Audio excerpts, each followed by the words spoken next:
Good afternoon. आप सभी लोगों का स्वागत है। मैं परवेज़ आलम एग्ज़ाम अड्डा पे आप सभी लोगों का स्वागत करता हूँ।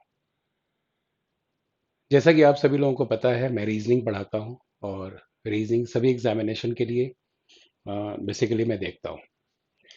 तो अभी फ़िलहाल जो बात हम लोग कर रहे हैं वो उस एग्ज़ाम की बात कर रहे हैं, जो सारे एग्ज़ामिनेशन अभी आपके होने वाले हैं।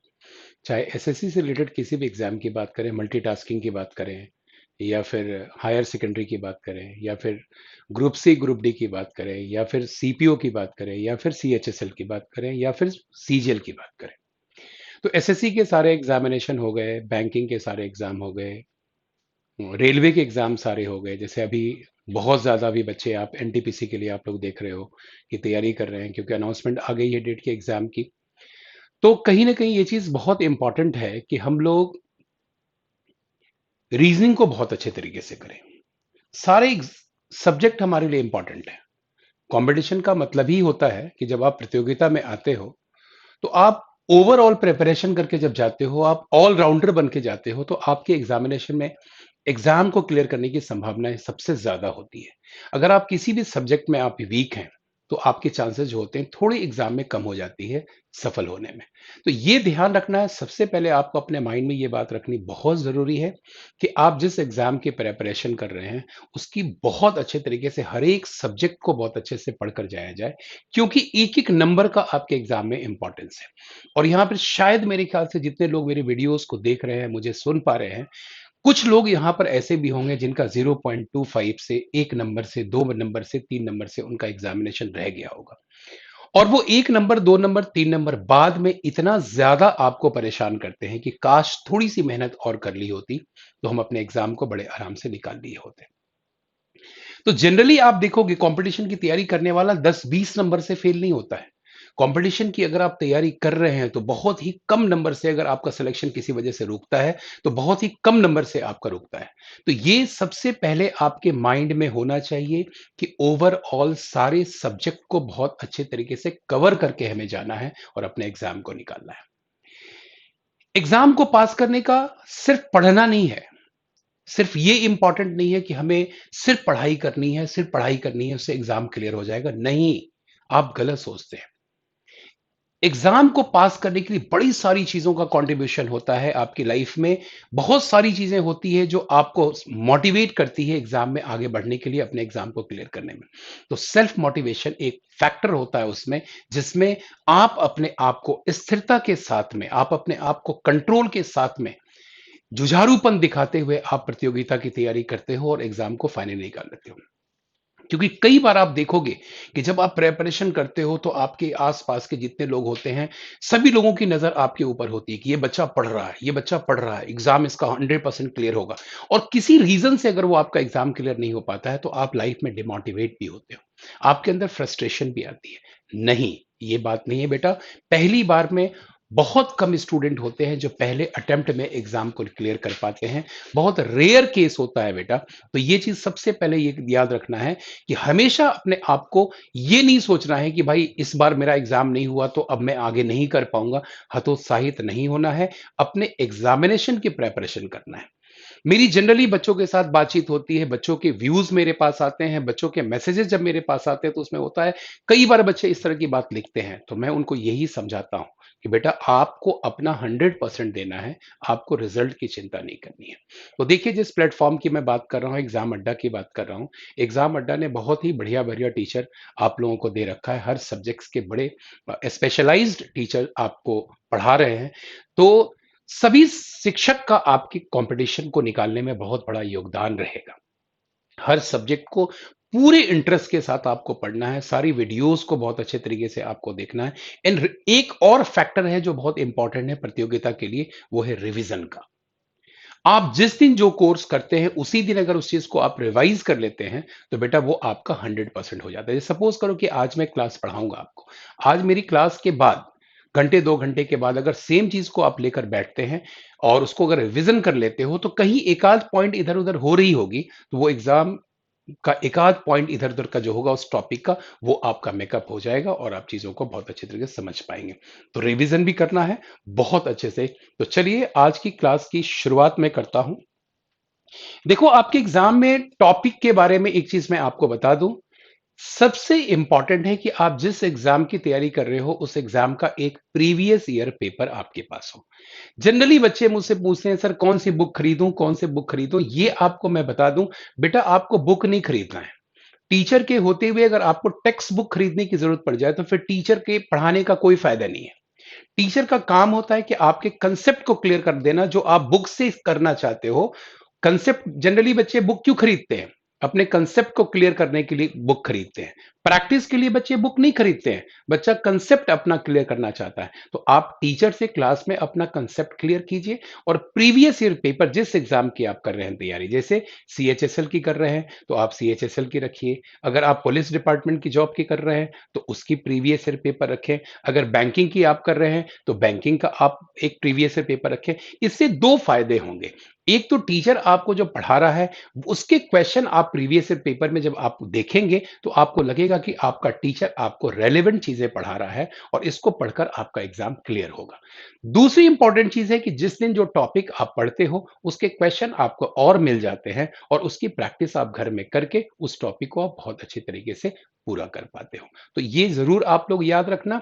जिस एग्जाम की, अगर कोई बच्चा एसएससी सीजीएल की तैयारी कर रहा है वो सीजीएल की प्रीवियस ईयर पेपर लेगा। कोई बच्चा मल्टीटास्किंग की तैयारी कर रहा है, मल्टीटास्किंग का एक प्रीवियस ईयर पेपर रखेगा। अगर कोई एनटीपीसी की तैयारी कर रहा है तो एनटीपीसी की प्रीवियस ईयर पेपर रखेगा। और जो सर पढ़ाएंगे जिस दिन उसके क्वेश्चन को घर पे बैठकर उस सारे एग्जामिनेशन में पूछे गए हैं जो क्वेश्चन उसको आपको बना लेना है, जिससे कि वो टॉपिक आपका आराम से क्लियर हो जाए। चलिए, अब आगे कोर्स की बात करते हैं। इसलिए मैंने टॉपिक की बात की थी सो दैट कि आपको आइडिया रहे कि आपके एग्जाम में कौन कौन से टॉपिक से क्वेश्चन पूछे जाते हैं, ये आपको पता रहना चाहिए। अब जैसा कि आप सभी लोग देख रहे हैं, टॉपिक बोर्ड पर देखिए कोडेड इनइक्वालिटी है। कोडेड इनइक्वालिटी के लिए बेटा मैं आपको बता दूं, ये टॉपिक आप सब लोगों को मालूम है।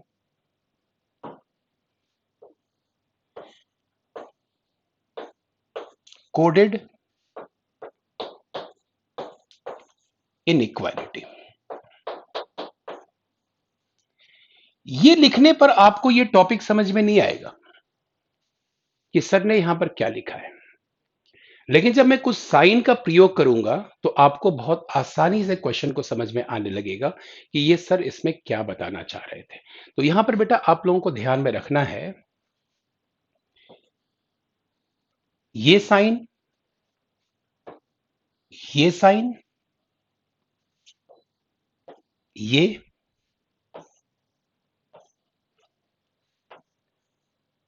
और ये। इस कोडेड इक्वालिटी में 5 साइन का प्रयोग आता है जिसमें greater than, less than, greater than equals to, less than equals to and equal to का प्रयोग आपको क्वेश्चन में दिखाई देता है। यानी आप लोगों को ध्यान में रखना है कि ये एक बहुत ही इंपॉर्टेंट टॉपिक है और इस टॉपिक को मैं बराबर अभी लगातार बच्चों को मैं ये टॉपिक करने के लिए कह रहा हूं, क्योंकि 2020 में इस टॉपिक से हर एक एग्जामिनेशन में, चाहे रेलवे की बात कर ले, चाहे एसएससी की बात कर ले, चाहे पुलिस डिपार्टमेंट की बात कर ले, चाहे बैंकिंग की बात कर ले, सभी एग्जामिनेशन में इस टॉपिक से क्वेश्चन आने की संभावना है। और क्वेश्चन जब कभी भी आएगा बेटा तो इसमें से 3 4 से लेकर 5 क्वेश्चन तक आपके एग्जाम में आएंगे। तो अगर आपको ये टॉपिक समझ में आ गया तो आप क्वेश्चन को बना लेंगे। अगर आपको टॉपिक समझ में नहीं आया तो बेटा आप इस क्वेश्चन को नहीं बना पाएंगे। तो इसको आज समझना है आपको, सो दैट कि आगे आपको एग्जाम में कोई प्रॉब्लम ना हो और आराम से आप क्वेश्चन के आंसर को निकाल पाए। देखो बेटा, इस साइन का मतलब होता है कि आप इस क्वेश्चन में ये साइन जब कभी भी दिया हुआ हो तो बेटा आपकी एंट्री यहां से होगी। जब आपके क्वेश्चन में ये साइन दिया गया हो तो आपकी एंट्री यहां से होगी। जब आपके क्वेश्चन में इक्वल्स टू दिया हुआ हो तो बेटा आपकी एंट्री दोनों साइड से होगी। ये सबसे पहले आपको समझ लेना है। यानी क्वेश्चन में आप लोग याद रखिएगा कि जब ग्रेटर देन का साइन होगा तो बेटा आप यहां से यहां तो जा सकते हैं, लेकिन यहां से यहां आप नहीं जा सकते हैं। जब आपके क्वेश्चन में लेस देन का साइन दिया गया होगा तो आप यहां से यहां तो आप जा सकते हैं, लेकिन यहां से यहां आप नहीं जा सकते हैं। और जब आपके क्वेश्चन में इक्वल्स टू का साइन दिया गया होगा तो बेटा आपको याद रखना है, आप यहां से यहां भी जा सकते हैं और आप यहां से यहां भी जा सकते हैं। तो ये तीन साइन आप लोगों को सबसे पहले समझना है। डायरेक्शन मैंने अभी आप लोगों को बताया है कि जब ग्रेटर देन साइन होगा तो आप किस दिशा में आपको मूव करना है, जब लेस देन साइन होगा तो आपको किस दिशा में मूव करना है, जब आपके क्वेश्चन में इक्वल टू होगा तो आपको दोनों दिशाओं में मूव करना है, दोनों तरफ से आप आ जा सकते हैं। ये तीन पॉइंट को आपको पकड़ के रखना है और इसको अगर आपने पकड़ के रखा तो कोऑर्डिनेट इक्वालिटी का आज कोई भी सवाल आप 5 सेकंड के अंदर सॉल्व कर पाएंगे और अपने किसी भी क्वेश्चन के आंसर को कंफर्टेबली निकाल पाएंगे। अब यहां पर आपको बता दें, आ जाइए, जैसा कि मैंने आपको बताया कि ग्रेटर देन साइन में बेटा आपको यहां से यहां जाना है, यहां से यहां नहीं जा सकते। लेस देन के साइन में यहां से यहां आप जा सकते हैं, यहां से यहां नहीं जा सकते। अब जब आपके क्वेश्चन में ग्रेटर देन साइन हो या लेस देन साइन हो तो बेटा आपको याद रखना है,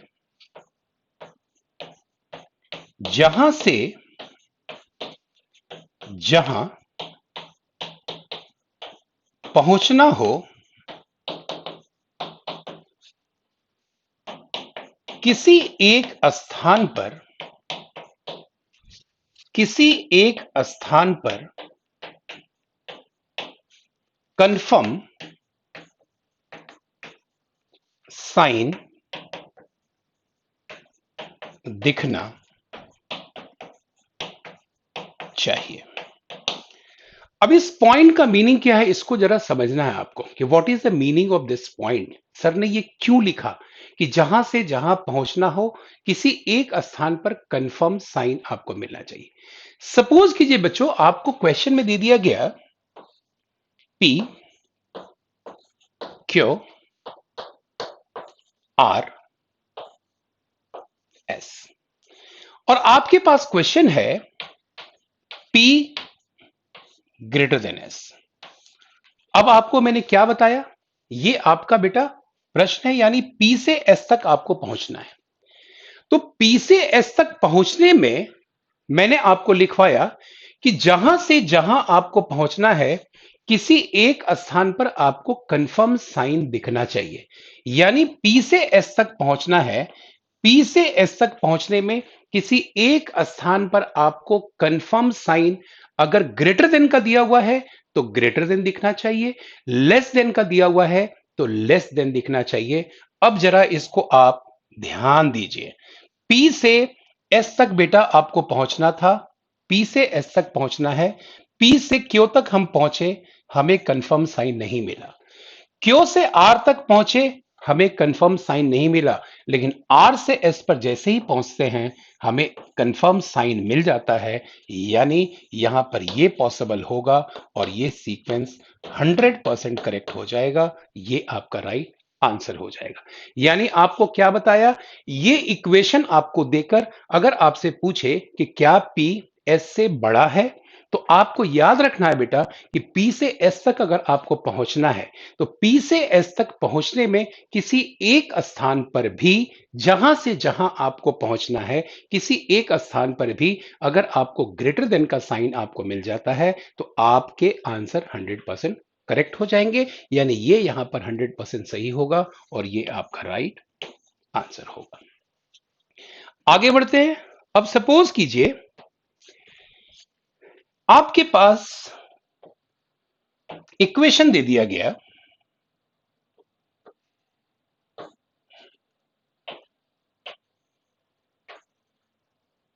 इक्वेशन आपको दिया गया ए, ये आपका बेटा क्वेश्चन है और इस क्वेश्चन को बनाने के लिए आपके पास आंसर है बी सी डी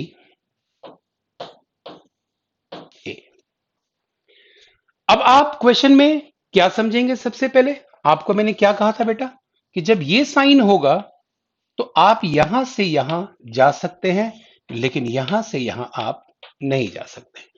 दूसरी चीज मैंने आपको क्या बताया था कि जब आपके क्वेश्चन में ग्रेटर देन का या लेस देन का साइन होगा तो जहां से जहां आपको पहुंचना है, जहां से जहां आपको पहुंचना है, वहां से वहां तक पहुंचने में किसी एक स्थान पर आपको कंफर्म साइन दिखना चाहिए। यानी आपके क्वेश्चन में ए से सी तक आपको पहुंचना है।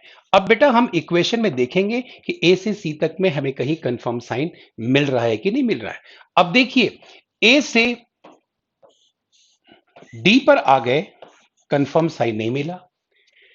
डी से सी की तरफ जैसे मूव किए, एक जगह पे हमें कंफर्म साइन मिल जाता है। यानी यहां से यहां की यह पॉसिबिलिटी संभव है और ए लेस देन सी यहां पर बिल्कुल करेक्ट हो जाएगा और यही आपका राइट आंसर हो जाएगा। तो मीनिंग बहुत ही क्लियर है बच्चों, मीनिंग बहुत ही क्लियर है। बस दो पॉइंट आपको ध्यान में रखना है कि जब कभी आपके क्वेश्चन में ग्रेटर देन या लेस देन का साइन आपके क्वेश्चन में दिया गया है, तो जहां से जहां तक आपको पहुंचना है, वहां से वहां तक पहुंचने में बेटा आपको याद रखना है कि किसी एक स्थान पर भी आपको कंफर्म साइन दिख जाता है तो वो आपका करेक्ट आंसर माना जाएगा, और अगर कंफर्म साइन आपको नहीं दिखता है तो वो रॉन्ग माना जाएगा। बस इस पॉइंट को आप अपने माइंड में रखिएगा, अपने क्वेश्चंस को बनाने में इसका ध्यान रखिएगा। इसके बाद बात आती है greater than equals to less than equals to. अब ग्रेटर देन इक्वल्स टू और लेस देन इक्वल्स टू में बेटा क्या करना है कि इन दोनों साइन का प्रयोग जब कभी भी आपके क्वेश्चन में आ जाए, इन दोनों का प्रयोग जब कभी भी आपके क्वेश्चन में आ जाए तो याद रखिएगा, जहां से जहां पहुंचना हो,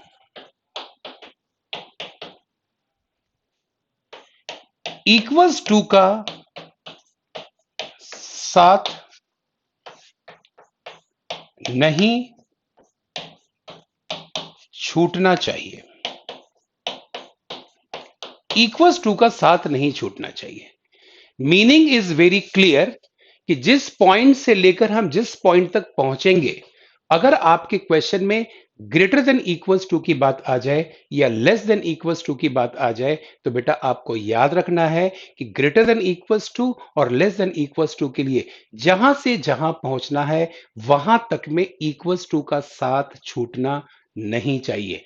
अगर साथ छूट गया तो वो क्वेश्चन गलत माना जाएगा, अगर वो साथ मिलता रहा तो उसको सही माना जाएगा। जैसे आपके पास एक इक्वेशन है,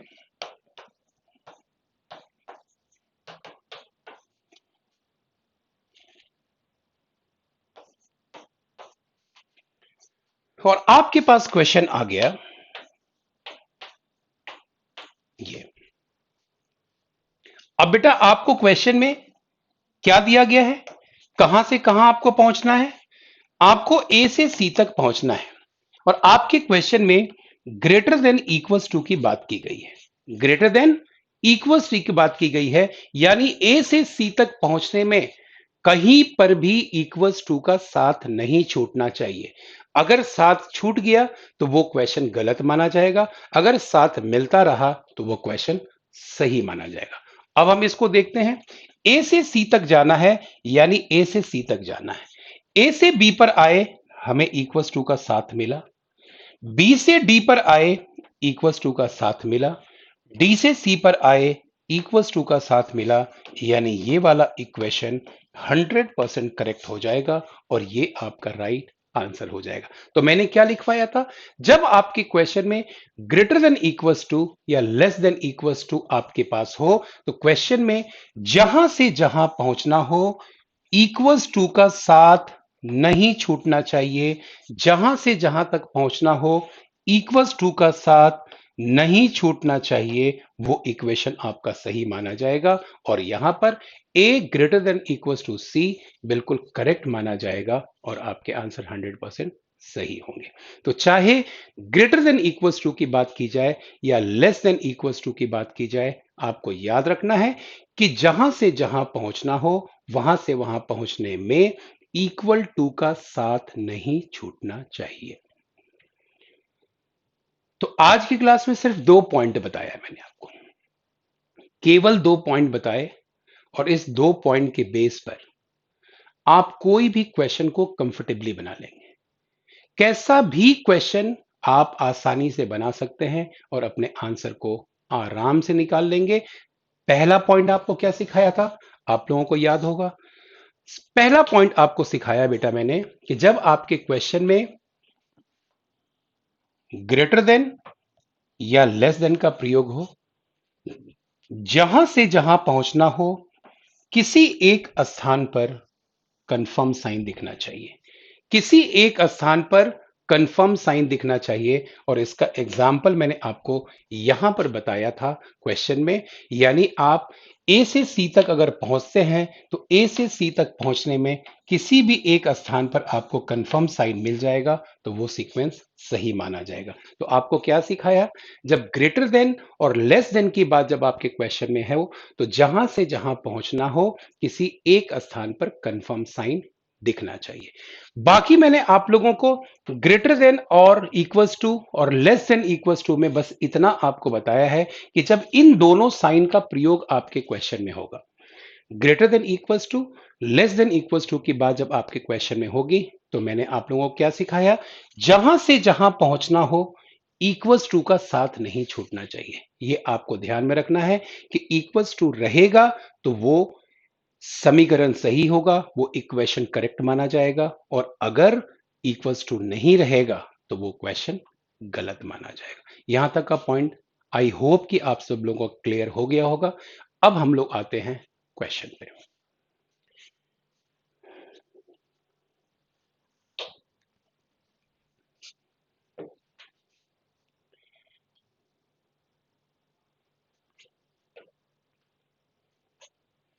देखिए, यहां पर कुछ साइन का प्रयोग किया हुआ है जो आप लोगों को सबसे पहले चेंज करना पड़ेगा।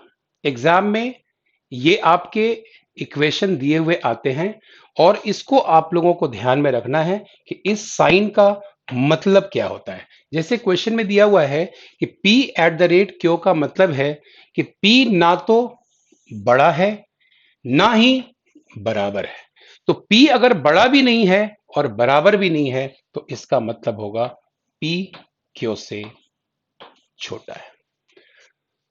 P क्यू से बड़ा भी नहीं है और P क्यू के बराबर भी नहीं है तो इसका मतलब होगा P क्यू से छोटा है। परसेंटेज का मीनिंग क्वेश्चन में देखिए क्या है। परसेंटेज का मीनिंग है कि P ना तो छोटा है और ना ही बड़ा है। तो P ना तो छोटा है ना ही बड़ा है, यानी यहां पर साइन क्या हो जाएगा, इक्वल्स टू आ जाएगा। यानी ए बी से ना तो बड़ा है, ए बी ने से ना तो छोटा है, तो बड़ा भी नहीं है छोटा भी नहीं है, इसका मतलब होगा कि ए बी के बराबर है। आगे क्वेश्चन में स्टार का दिया गया है कि P is not greater than Q. Not greater than Q का मतलब है कि P क्यू से छोटा भी हो सकता है और P क्यू के बराबर भी हो सकता है।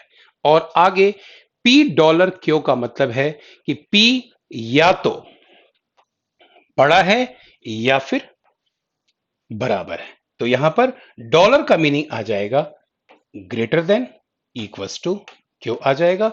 और कॉपीराइट का मतलब है कि P ना तो छोटा है ना ही बराबर है, यानी P क्यू से बड़ा हो जाएगा। तो सबसे पहला आपको क्या करना है, क्वेश्चन में आपको साइन ले लेना है। तो एट द रेट का मतलब लेस देन आ गया बेटा, परसेंटेज का मतलब बराबर आ गया, स्टार का मतलब लेस देन इक्वल्स टू आ गया, डॉलर का मतलब ग्रेटर देन इक्वल्स टू आ गया, और कॉपीराइट का मतलब ग्रेटर देन आ गया। ये साइन आप लोगों को ध्यान में रखना होगा। इसको आप लोग जब क्वेश्चन को बनाएंगे तो सबसे पहले ये काम आपको सबसे पहले कर लेना है, क्योंकि हर बार आपके पास समय नहीं होगा इस सेंटेंस को पढ़ें फिर क्वेश्चन पर जाएं, फिर सेंटेंस को पढ़ें फिर क्वेश्चन पर जाएं। ये टाइम टेकिंग वाला प्रोसेस होगा। तो सबसे पहले बच्चों आपको क्या करना है, इसको आपको कन्वर्ट कर लेना है।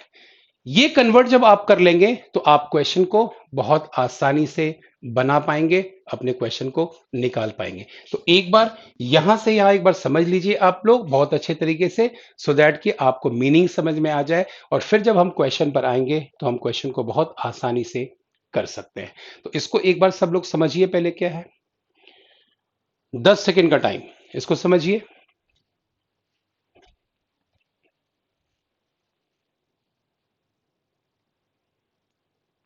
जो वहां पर लिखा हुआ है उसका मीनिंग बस आपको समझना है कि उसका मीनिंग क्या है।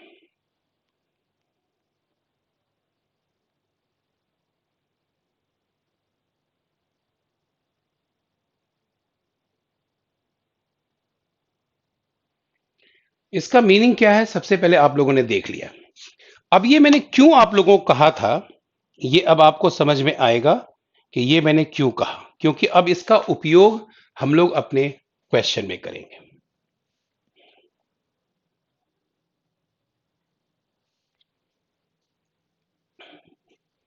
अब हम क्वेश्चन में इसका उपयोग करने वाले हैं।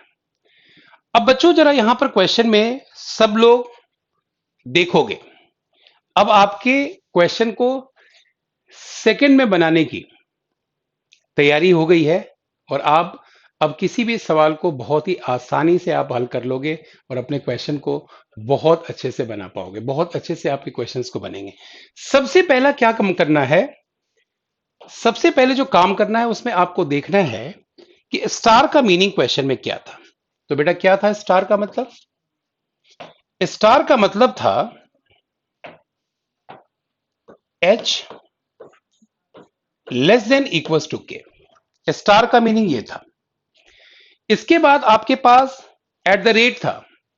एट द रेट का मीनिंग क्या था, एट द रेट का मतलब लेस देन था। और उसके बाद आपके पास क्वेश्चन में डॉलर का मीनिंग है, डॉलर का मीनिंग है greater than equals to W.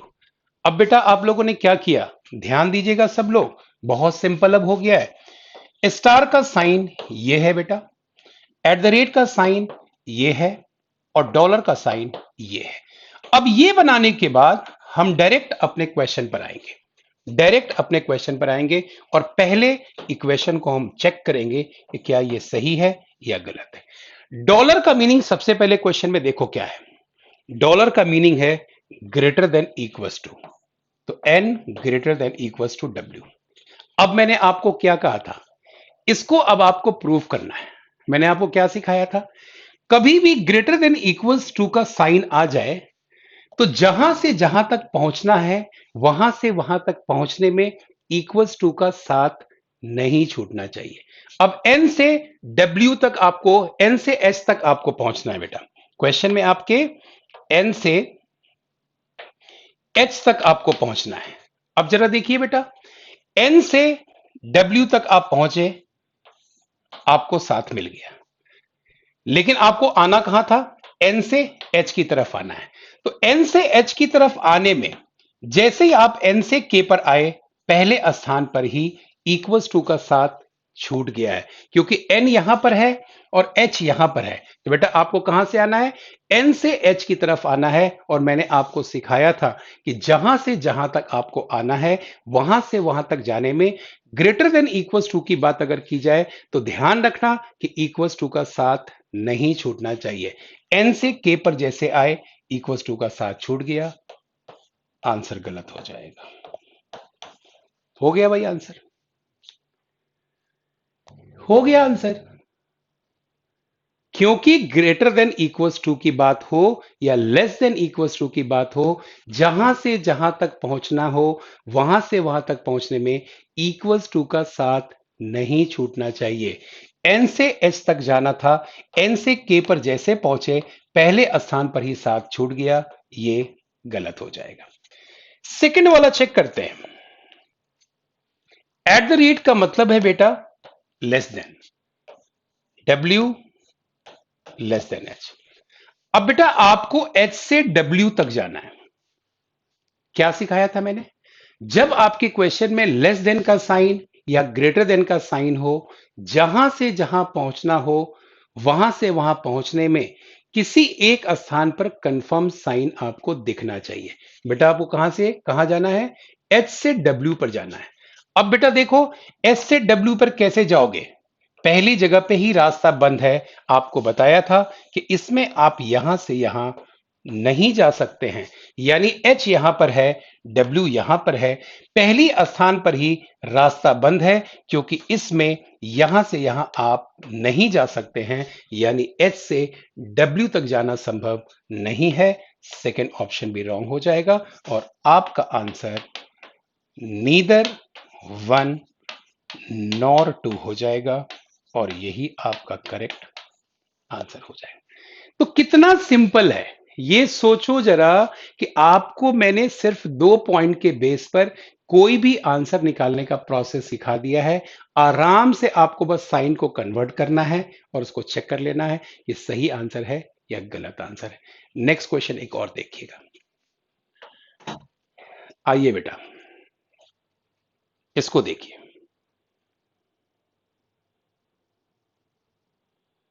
इस पार्ट को देखिए जरा।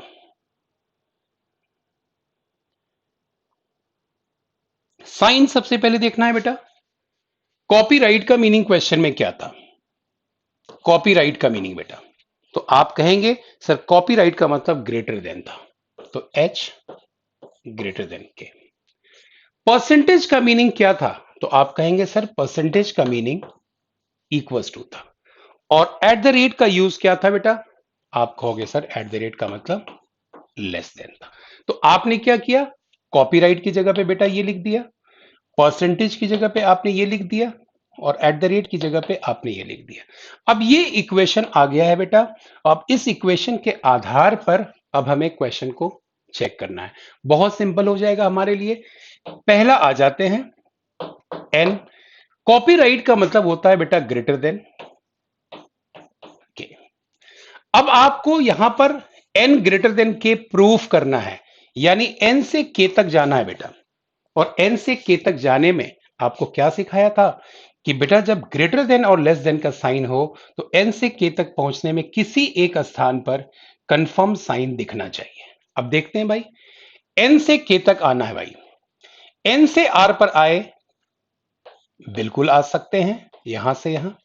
और आर से के पर आए, बिल्कुल यहां से यहां तक आ सकते हैं। और एन से के तक आने में एक स्थान पर हमें कंफर्म साइन मिल गया है, यानी ये आंसर हमारा 100% करेक्ट हो गया।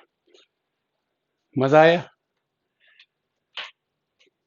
करेक्ट हो गया आंसर हमारा।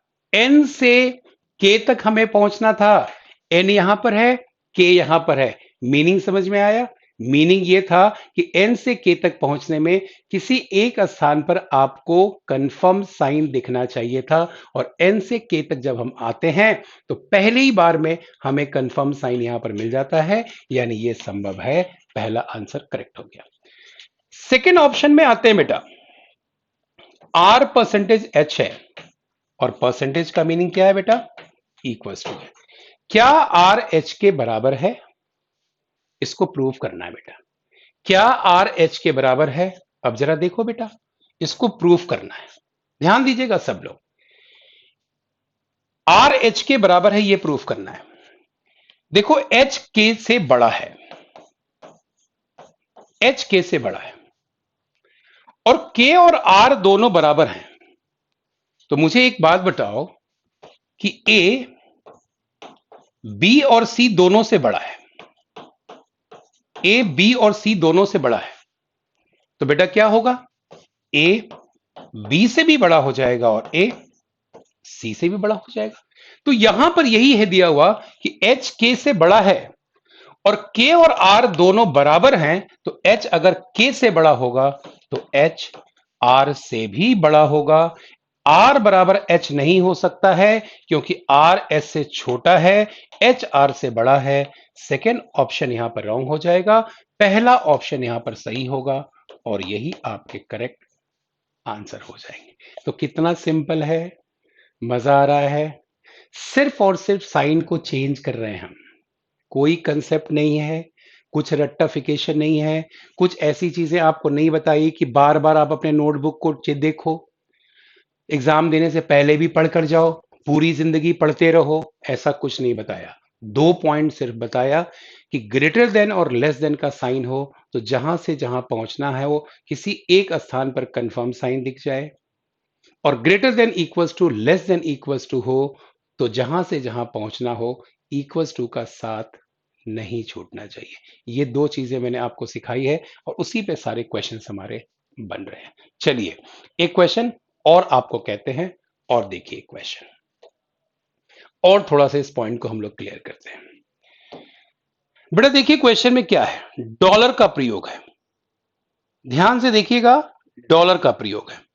और डॉलर का मीनिंग बेटा क्वेश्चन में क्या था, सबसे पहले कन्वर्ट कीजिए, डॉलर का मीनिंग क्या था, greater than equals to T. Copyright का मतलब क्या था, ग्रेटर देन एम। परसेंटेज का मीनिंग क्या था, इक्वल्स टू जी। अब क्या किया बेटा, डॉलर का साइन यहां पर आ गया है, कॉपीराइट का साइन यहां पर आ गया है, परसेंटेज का साइन यहां पर आ गया है। अब ये इक्वेशन है हमारे पास और ये दोनों प्रश्न है बेटा। अब पहले प्रश्न में जे परसेंटेज टी है, यानी जे बराबर टी। क्या जे बराबर टी हो रहा है, ये आपको देखना है। जे बराबर टी हो रहा है, अभी जस्ट इससे पहले वाले क्वेश्चन में बताया है आपको कि बेटा टी अगर एम से बड़ा है और एम और जे दोनों अगर बराबर हैं तो टी अगर एम से बड़ा होगा तो टी जे से भी बड़ा होगा, यानी जे बराबर टी गलत हो जाएगा, पहला यहां पर रॉन्ग हो जाएगा। ध्यान से देखना, अच्छे से समझना, क्वेश्चन में आपसे कहा गया है कि जे बराबर टी हो सकता है। अब आप क्वेश्चन को देखिए बेटा, टी एम से बड़ा है और एम और जे दोनों बराबर हैं, तो टी यदि एम से बड़ा होगा और एम और जो जे दोनों बराबर होंगे तो टी जे से भी बड़ा हो जाएगा, तो जे बराबर टी संभव नहीं है, रॉन्ग हो गया। सेकंड में आते हैं, जे एट द रेट टी है।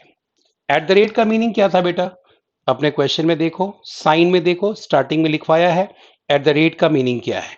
तो एट द रेट का मीनिंग था बेटा लेस देन, जे टी से छोटा है। अब यहां पर आपको मिल गया बेटा, जे टी से छोटा है, यहां पर आपको कंफर्म मिल गया है, टी जे से बड़ा है या फिर जे टी से छोटा है, दोनों सेम बात हो जाएगी बेटा। अगर ये जे पहले आएगा तो यहां पर लेस देन का साइन हो जाएगा और टी पहले आएगा तो ग्रेटर देन का बात हो जाएगा, यानी जे टी से छोटा है, ये 100% करेक्ट हो जाएगा। सेकंड ऑप्शन यहां पर सही होगा और यही आपके राइट। तो बड़ी ही शानदार चीज आपको बता दी मैंने, और कोशिश कीजिए, मुझसे पढ़िए, किसी भी टीचर से पढ़िए भाई, अगर वो शिक्षक है तो विश्व का कोई भी शिक्षक बहुत अच्छा है बेटा। शिक्षक कभी भी खराब नहीं होते बेटा, कभी भी कोई शिक्षक खराब नहीं होता। हो सकता है कि आपको 99% चीजें आती हो, 1% वाली चीजें मेरे आपके माइंड में घुस गई और आप एग्जाम में गए, वही चीज आ गया आपके एग्जाम में और आपका एग्जाम सफल हो गया। तो वो 1% का कंट्रीब्यूशन जो मेरा होगा ना, आपको लगेगा नहीं यार, सर ने एक चीज बताई थी, वो चीजें मेरी याद हो, मुझे याद था और मेरा काम हो गया। तो पढ़िए आप, किसी से भी आप पढ़िए, शिक्षक कोई भी खराब नहीं है बेटा। हमेशा ध्यान में रखना है कि आपको पढ़ना है, आपके एग्जाम को निकालना है।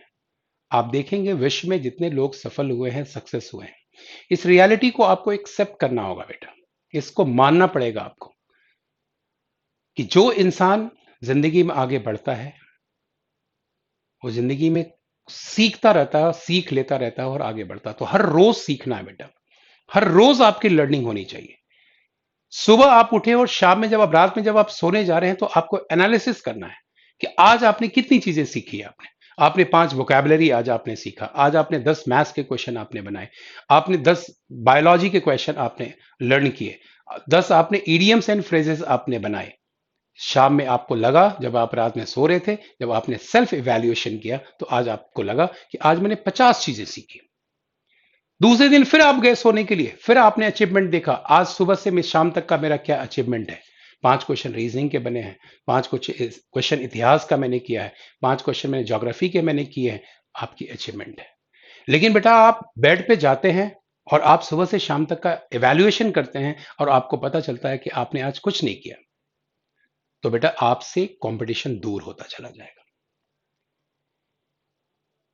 तो सफल लोगों की श्रेणी में अगर आपको आना है तो बेटा कार्यरत होना पड़ेगा, काम करना पड़ेगा, हर रोज कोशिश करनी पड़ेगी, हर रोज कुछ नया आपको करना है बेटा अपने कोर्स के लिए, हर रोज कुछ ना कुछ ऐड करते जाइए अपनी जिंदगी में। उसके बाद देखिए, कोई भी एग्जाम मुश्किल नहीं है बच्चों, कोई भी एग्जाम मुश्किल नहीं है।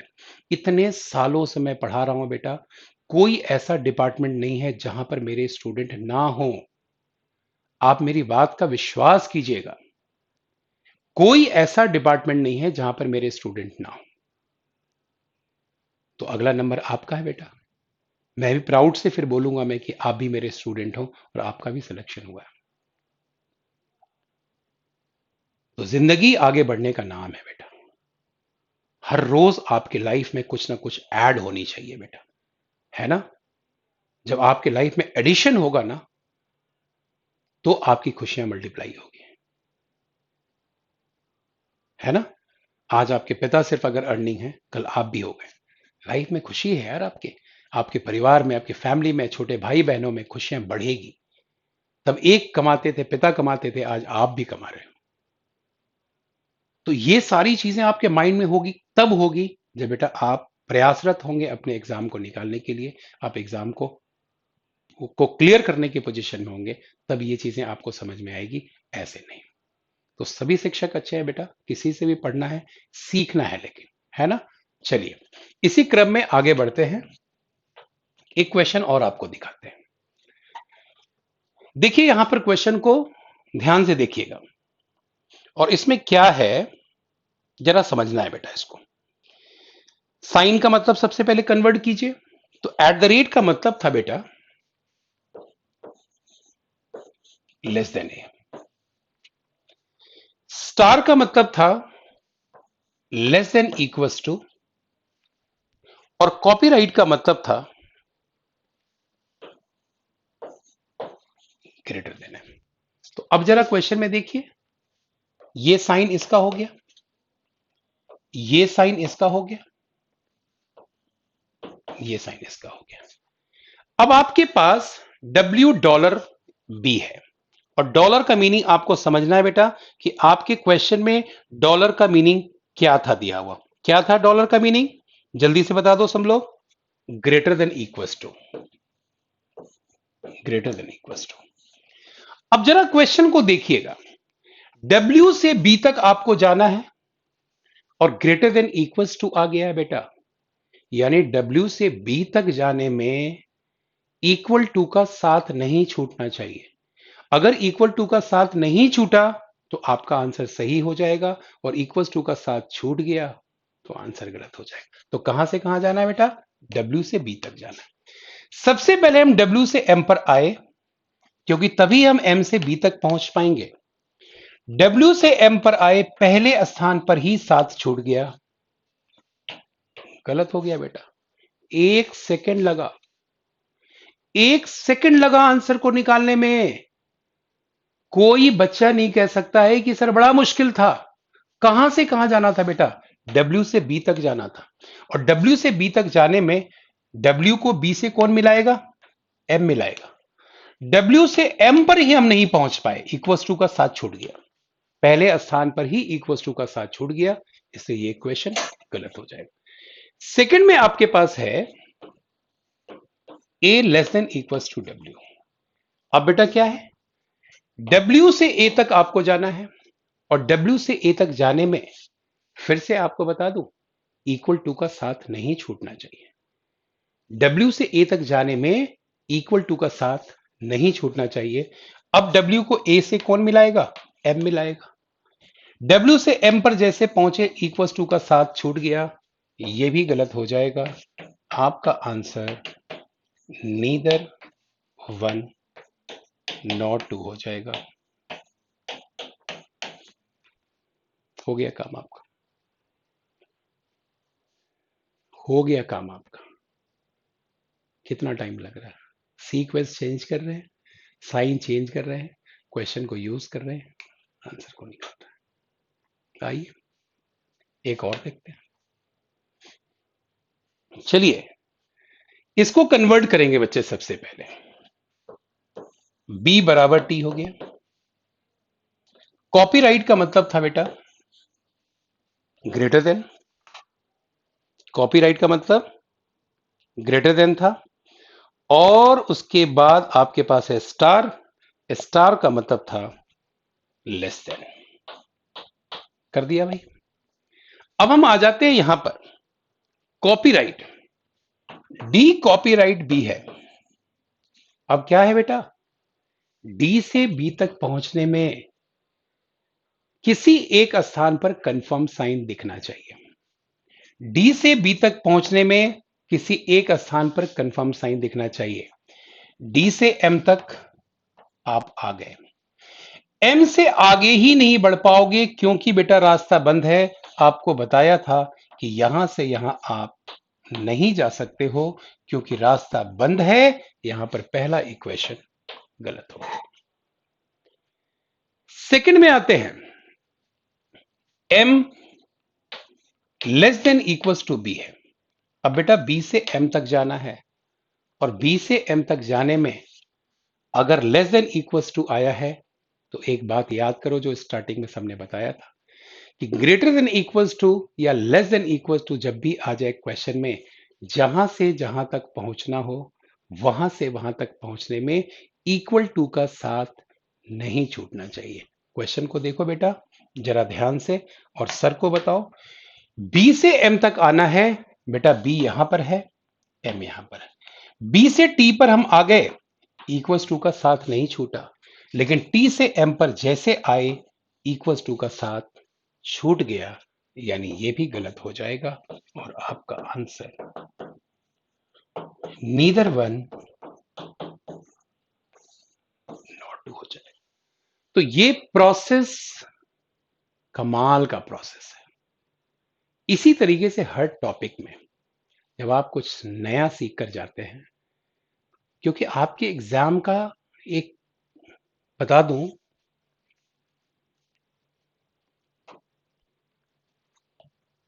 आपके एग्जाम में ये चाहिए बेटा आपको,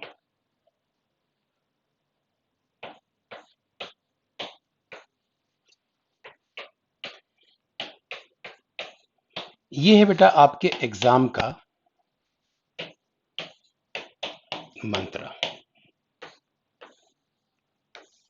ये होता है जब आपके पास स्पीड होगी, जब आपके पास एक्यूरेसी होगी, तब आपको सक्सेस मिलेगा। टाइम का खेल है आपके एग्जाम में। जिसने टाइम पे कंट्रोल कर लिया, टाइम को जिसने ओवरकम कर लिया, उसका एग्जाम क्लियर है। बेटा मैं गारंटी के साथ एक बात आपको बोलना चाहूंगा, चाहे बच्चा 10-10 घंटे 12-12 घंटे पढ़ाई कर ले, लेकिन घर में अगर वो प्रैक्टिस करके टाइम पर टाइम मैनेजमेंट के साथ अगर वो सेट नहीं लगा रहा है तो इसका एग्जाम किसी भी कीमत पर नहीं हो सकता है क्लियर। कितनी भी बच्चा पढ़ाई कर ले, अगर घर में टेस्ट नहीं लगा रहा है टाइम मैनेजमेंट के साथ में, तो एग्जाम क्लियर नहीं होगा। टाइम मैनेजमेंट में क्या होता है, जब घर में आप बैठ के बना रहे होते हो तो आपको प्रैक्टिस हो जाती है। 15 मिनट में रीजनिंग बनाना है, 20 मिनट में इंग्लिश बनाना है, 20 मिनट में मैथ्स बनाना है, तो आप टाइम मैनेजमेंट को कैलकुलेट करके चलते हो। तो calculation is important, time management is important, उसको ध्यान रखना है। कंपटीशन हमेशा याद रखिएगा, और मैं हमेशा बच्चों को कहता हूं कंपटीशन कोई भी बड़ा नहीं होता है। कंपटीशन आपसे बड़ा हो ही नहीं सकता। बस आपको एक बार इस बात को जरूर अपने माइंड में समझना है कि एक्चुअल में आपको सरकारी जॉब की जरूरत है या नहीं है, और यदि आपको सरकारी जॉब की जरूरत है तो आप उसके लिए कितना प्रयासरत हैं। This is important. क्योंकि बेटा मुझे अगर भूख लगी है, मुझे खाना खाना है, तो मुझे उस खाने का इंतजाम भी करना है। प्यास लगी है मुझे, बेचैन हूं मैं, प्यास लग रही, मुझे पानी चाहिए। बेटा मैं सर्च करूंगा कहां पानी मिल जाएगा मुझे। लेकिन अगर मुझे प्यास नहीं है, मेरे सामने चाहे कितनी भी बिस्लरी की बोतल रखी हो, मेरे पास पानी रखा हो, क्या फर्क पड़ता है? आपने खाना खा रखा है, कितना भी अच्छा अच्छा खाना आपके सामने रखा हुआ है, आपका बहुत ज्यादा। कुछ लोग हैं यहाँ पे सोच रहे होंगे, अरे सर फिर भी मैं खा लूंगा। कुछ लोग हैं ये बात सोच रहे हैं। तो आप टेस्ट कर लोगे, लेकिन जब आपको भूख लगी हुई हो ना, तो फिर आप खाना टेस्ट के लिए नहीं खाते हो, उस भूख को शांत करने के लिए खाते हो। तो ये कितना बड़ा है, जॉब की भूख कितनी है आपको, आप उसके लिए कितना प्रयासरत हैं, कितनी आप कोशिश कर सकते हैं। बेटा self evaluation is really very important.